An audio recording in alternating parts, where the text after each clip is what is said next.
Okay, so today we'll talk about the scalp. The scalp consists of 5 layers which surround bones of the cranium. Letter S, which is the most superficial layer, stands for skin, consisting of epidermis and dermis.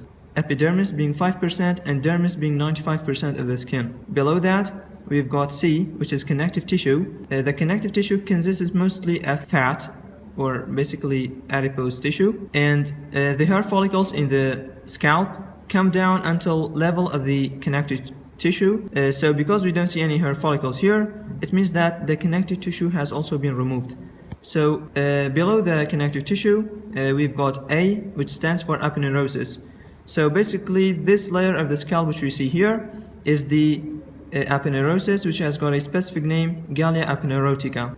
Below this we've got letter L, which stands for loose areolar tissue, which is a potential space, and the deepest layer of the scalp is P, standing for pericranium, which surrounds bones of the cranium.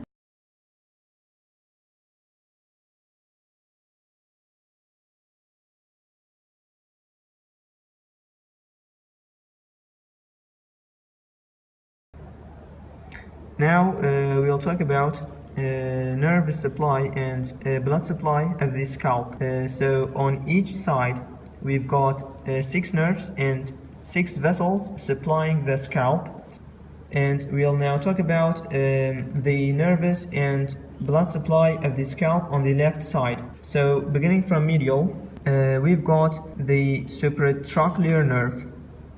With it, we've got the supratrochlear artery, but it's not very visible. Lateral to that, we've got the supraorbital nerve. It's a bundle, supraorbital nerve and supraorbital artery. Lateral to that, we've got the zygomaticotemporal neurovascular bundle. It could be here, but it's not really very visible. Lateral to that, we've got the superficial temporal artery and also the auriculotemporal nerve. Auriculotemporal nerve. Now, this was the anterior aspect. We had 4 nerves and vessels, 3 of them being a neurovascular bundle, but this we had different vessel from different nerves. Now, on the posterior aspect, on the left side, as an artery, we've got the posterior auricular artery somewhere here. If we get closer, it could be this. This could be the posterior auricular artery, being a branch of the external carotid artery, but it's not really very obvious. But the nerve which goes with it is the lesser occipital nerve. This is the lesser occipital nerve, but we don't have to confuse it with this. This is the greater auricular nerve, and this branch is the transverse cutaneous nerve of the neck. These are not nerves that supply the scalp, but this is a nerve that supplies the scalp, lesser occipital nerve. And now finally, we've got the occipital artery. It's this. This is the occipital artery, and it has got many branches. And this is the greater occipital nerve. The occipital artery again is a branch of the external carotid artery, but this is the greater occipital nerve.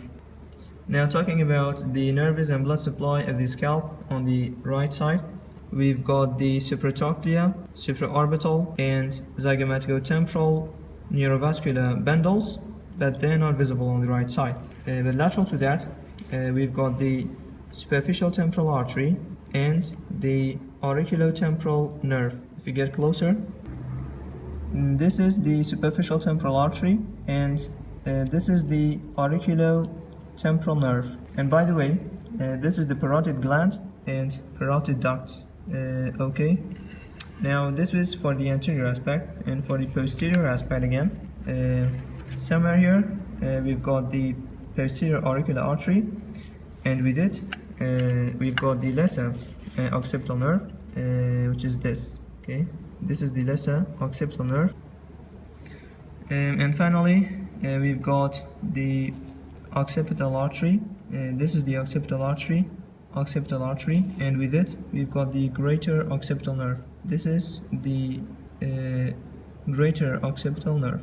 Okay, it has got many branches.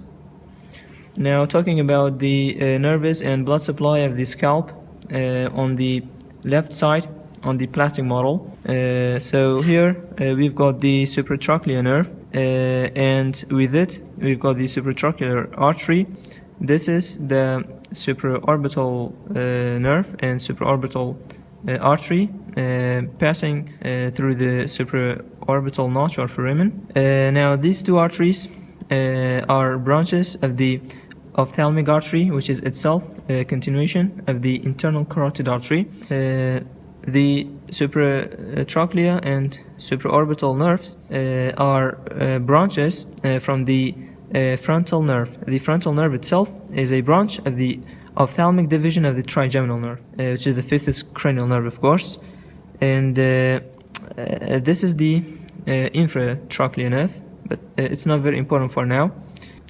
Here we've got the zygomaticotemporal neurovascular bundle, but it's not visible. And this is the superficial temporal artery in front of the tragus, and with it we've got the auriculotemporal nerve, which is not visible. Now this is for the anterior aspect. In the posterior aspect we've got the posterior auricular artery, and we've got the occipital artery. Okay, this is the occipital artery, and here we've got the lesser occipital nerve, but we don't have to confuse these. This is the greater auricular nerve and transverse cutaneous nerve of the neck, and this is the greater occipital nerve.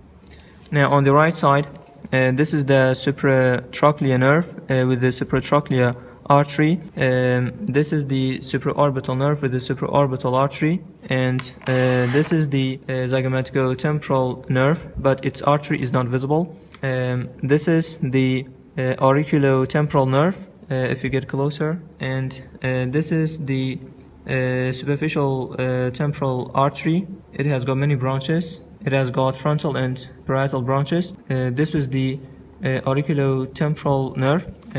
On the posterior aspect we've got the posterior auricular artery, and with it we've got the lesser occipital nerve, but this was the greater auricular nerve. Okay, and here we've got the occipital artery. See, this is the occipital artery, and this is the greater occipital nerve.